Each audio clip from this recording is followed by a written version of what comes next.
Namaste India. This is CA Pranav Goyal and today we are unpacking the foundations of the brand new Income Tax Bill 2025.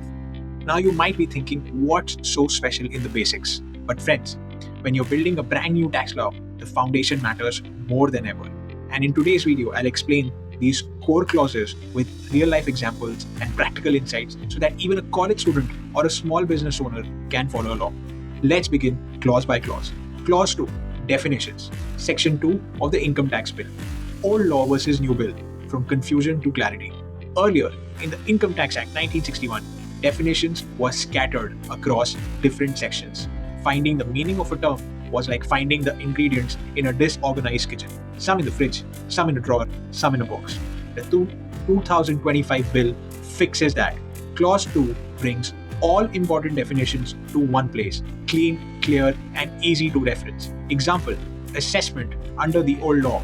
Assessment simply meant the tax department's calculation of your income and tax liability. But now, Clause 2, subclause 13 of the Income Tax Bill clearly states assessment includes reassessment and recomputation. So if the tax department reopens your case or corrects an earlier calculation, that also counts as assessment. No more gray areas. The law is becoming more specific and transparent. Clause 3, tax year replaces previous year. In the old law, income was always referenced as being from the previous year, which confused almost everyone. If you're earning money this year, why call it a previous year? The Income Tax Bill 2025 simplifies this. From now on, the 12-month period starting 1st April to 31st March is officially called the tax year, not previous year. This small change removes big confusion. It aligns better with accounting practices and plain logic. Moving on, Clause 6, residential status. This is a major update, especially for NRIs and people working abroad. Earlier, under the old Act, there were different conditions for Indian citizens leaving the country for employment. If they stayed in India for less than 60 or 182 days, they were considered non-resident. But this rule was full of confusion and required careful counting of days, especially for people traveling frequently.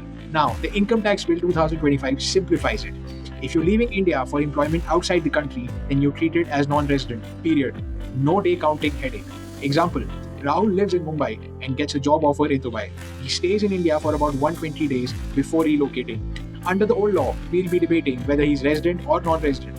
Under the new law, since Rahul is going abroad for employment, he qualifies as a non-resident. Clear, crisp, and simple.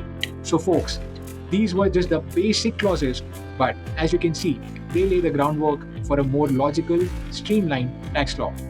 Whether you're an NRI, an exporter, a startup founder, or just a salaried individual trying to make sense of taxes, these changes impact you. The new Income Tax Bill isn't just a rewrite, it's an attempt to modernize how India thinks about tax. If this video helped you understand the new rules, share it with your finance team, your CA, or your business partner. And don't forget to follow me for more deep dives. We are going clause by clause into the most awaited tax reform in 75 years. This is CA Pranav Goyal, simplifying tax, empowering business, and making finance fun. Signing off.